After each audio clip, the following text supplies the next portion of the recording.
Welcome to Hub of Kids PS।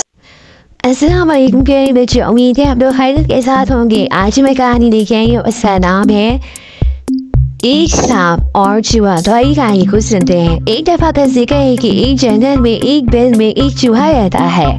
एक दिन से महसूस होता है कि इसके बिल में कोई आया है। वो क्या देखता है कि एक सांप वहाँ आ जाता है और उसके बिल पर कब्जा कर देता है। चूहा अपनी जान पे जाकर वहाँ से बाहर निकलता है और अपने दोस्त खरगोश के पास चला जाता है। खरगोश उससे पूछता है, क्या हुआ चूहे भैया, क्यों परेशान हो? चूहा कहता है कि मेरे बिल पर सांप ने कब्जा कर लिया है और वो पहले भी मेरे 2 बिलों पर कब्जा कर चुका है और अब इस पर भी कब्जा कर लिया है। वो पहले मेरे बच्चों को भी खा गया था।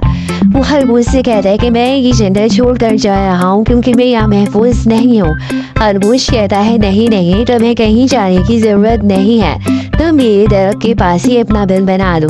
अगर अब यहाँ सांप आया तो हम उसे छोड़ेंगे नहीं। चूहा बड़ी मेहनत से 3 मुंह वाला बिल बनाता है और वहाँ रहने लगता है। बहुत दिनों तक वहाँ कोई सांप नहीं आता। एक दिन सांप चूहे के बिल पर फिर से कब्जा करने के लिए वहाँ आने लगता है। वो चुपचाप बिल में घुस जाता है। चूहा वहाँ से जाकर एक होल से निकल जाता है। फिर वहाँ फौरन खरगोश के पास जाता है, उसे बताता है।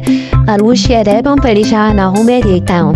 खरगोश के दिमाग में एक आइडिया आता है। वो एक पाइप लेकर आता है और उस पाइप का एक मुंह बिल के अंदर डाल देता है और दूसरे मुंह पानी में डाल देता है। पूरे बिल में पानी भर जाता है। सांप डूबने लगता है।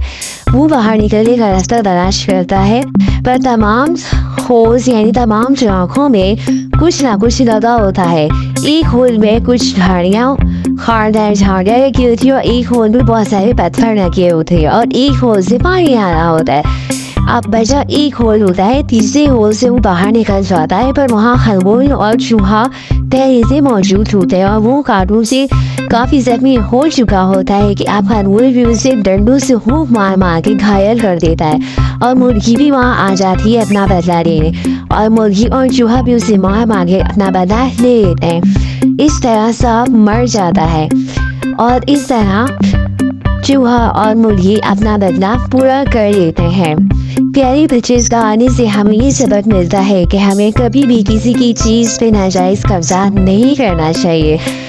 एक वक्त ऐसा आता है कि आप जिस चीज पे कब्जा करते हैं आप भी वहाँ नहीं रह पाते हैं। कहानी पसंद आई हो तो इस चैनल को लाइक कर दें, सब्सक्राइब कर दें, शेयर कर दें। अल्लाह हाफिज।